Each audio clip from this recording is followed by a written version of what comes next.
If you said that Faker is the best mid laner in the world, I don't think many people would disagree with you after his performance at Worlds.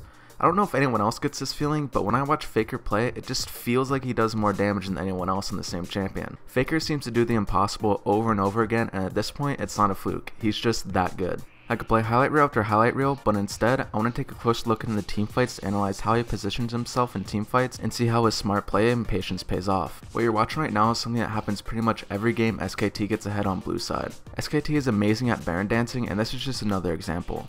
When Mithy comes to ward over the wall, he gets rooted by Mondu, and Faker just absolutely deletes him off the map. Once again, it seems like Faker just does an impossible amount of damage, so I want to rewind to take a close look into his spell rotation. He queues up Foxfire, Spirit rushes in, activates DFG midair, and then shoots out his Orb of Deception after he lands. The important part is that he uses DFG before any of his damage actually hits the target, so all of his damage gets amplified. Another thing to note is that you can activate Foxfire at almost the same instant you activate Spirit Rush, which is exactly what Faker does, and it saves a lot of time in the combo. We should also note Faker's items in this clip. He chose to go with the Void Staff after DFG. This is presumably because DFG's active does magic damage but doesn't scale with AP. I haven't done the math on it myself, but it's definitely possible that going Void Staff after DFG is better than going Death Cap, especially if your opponents are picking up early magic resist or if their team has an Aegis. Orianna isn't exactly the kind of champion that you expect Faker to go for because she's not an assassin, but in the semifinals against Najin Sword, Faker showed us all that his Orianna was just as incredible as any of his other picks. In fact, in all 3 games that they won against Najin Sword, Faker was on Orianna and he landed devastating ultimates in all of those games. Faker lands ultimates on targets that should never be in the position to get hit by it, but he does such a good job of holding it until the perfect moment to catch the enemy team off guard. Let's take a closer look into some of the teamfights to see how Faker pulls it off. The first clip we're going to take a look at is a teamfight at the bottom tier 2 tower from the second game of the series. The first thing that we want to take note of here is the position of impact of Faker's ball in relation to Najin Sword. No matter which way Najin Sword goes to clear waves or engage on SKT, they're going to have to either pass through Faker's ball or somehow get past Impact on Renekton. Impact gets CC chained by Cocoon followed by Explosive Cask, but follow up from Najin Sword is impossible because they have to walk past Faker's ball to do so, which leaves them incredibly vulnerable to a shockwave. Kayn catches a root on Faker and Mondu and drops his ultimate, but he's forced to flash away just from the fear of Faker using his ultimate. The ultimate from Zarya establishes some presence, but that actually ends up baiting Najin Sword into getting caught by a huge shockwave from Faker. Notice how everyone on Najin Sword moves up further in the lane after the false sense of security from the Stranglethorns. This allows Faker to get his ball in position for a perfect shockwave that catches prey and watch. After he catches prey with shockwave, SKT rolls over the rest of Najin Sword with no problem at all.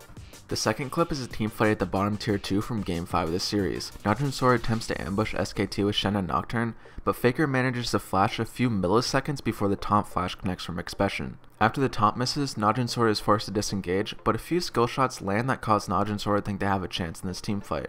Impact is turned up on the tower, Mondu is about to get hooked by Kayn, and Najin Sword knows that Zarya's ultimate is down.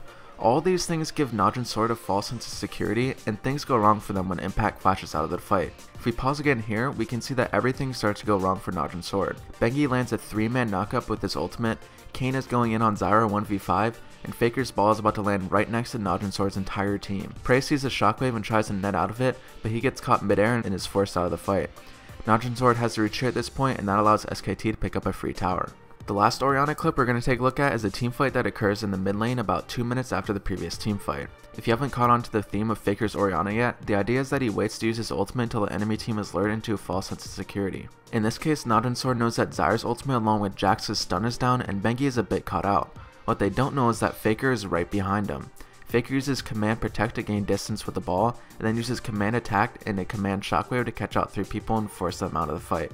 With 3 people forced out of the fight, it's an easy ace and finish for the champions. Outside of Faker's teamfighting, he has a ridiculously good laning phase, and I wish we had actual replays of the game so I could talk about it a bit more, but since we don't, I encourage you all to go watch some of Faker's solo queue replays on YouTube.